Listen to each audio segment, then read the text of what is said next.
unique memories that you have when you come to Martinsville that comes to mind when you pull into the racetrack? I remember the first time being here, and I want to say it was the second Cup race that I made, and just the unique aspect of this racetrack. And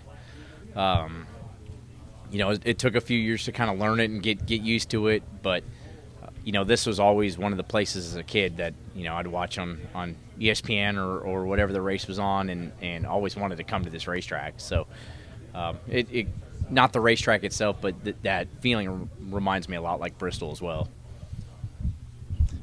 You were teammates with Daniel Hemric for 3 years at Colleague.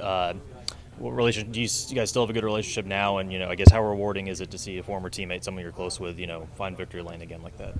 Well, I text him all the time. I don't know if he likes it or not, but but man, I the only thing I texted him last night, part of the congratulations, I wasn't here. I wish I was here because I would have came and tackled him in victory lane. And it's Daniel's one of the best teammates I've ever had in all of my life, and I've gotten to know him and his family really well. So more than anything, just super proud of kind of the ups and downs that he's had to go through and to get in a truck. But I think it was talked about last night. It's definitely not the same truck that it's been around the last couple of years. So I know a little bit of the hard work he had to put in just getting the right people in place to make it that team. So man, I was jacked all night, honestly. I was so happy. I barely could fall asleep. That's how happy I was for him. There might have been a chance I was almost more happy for him than he probably was for himself. Thank you. AJ, when did you learn, or when was the moment that you realized why Darlington was nicknamed Too Tough to Tame? This first lap I got out there. Yeah, I think when I was in the 84 car, the second lap I hit the wall in practice, and they're like, "No, it's fine. You're supposed to do that." And then the third lap I really hit it, and they're like, "Okay, that's still okay." And then the fourth lap I KO'd it, and they're like, "Yeah, okay, that's too much." And to be quite honest, I still feel that way when I show up to that place, because I still don't really know how to get around it. So it is definitely unique. I don't know if I'll go the extreme of Kyle Petty filling it up with water and doing a bass fishing tournament out of it. It's definitely a tough racetrack that I'm constantly still trying to learn how to drive.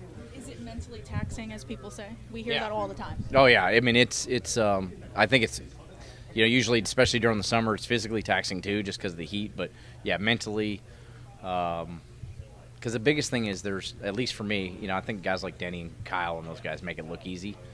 Like for me, it's like I can never let myself relax at all during the race, because you're just between the tires going away, trying to run the fence, everything about it. Yeah, I'm worn out after that place. Last week you got another top 10 at Homestead. What's it going to take to keep the momentum rolling into this week and later on down the year to keep getting these top 10s and top 15 runs? Not sucking this weekend? Yeah, no. Honestly, it's last 2 weeks have been really good. We've generally had good speed everywhere. Phoenix, even at times, especially like on the softer tire, like we had good speed. We just had some bad luck early, so it's nice to kind of execute last 2 weekends. This is a racetrack that, with the new gen car hasn't been our best racetrack. So, I think these next few weeks will be a little bit of a test to kind of see where we stand, at different types of racetracks.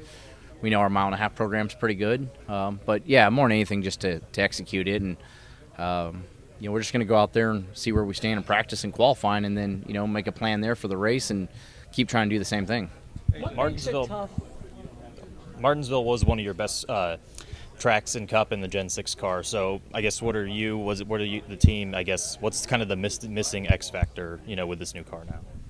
I think if we knew, we'd have fixed it already, I think as a whole, if you look at RCR too, they haven't been great, although Austin last year in the fall race with the softer tire had some good speed. So that's definitely something we worked off of going into this year. But, I think it's just trying to make the cars outright faster, and I feel like we're doing that. This is just a unique with this car, because you really got to get the thing turning. Like, you cannot, like the old car, I felt like I could always build it a little tight, and it would make up for it on the long run. The short run, you'd kind of have to just survive.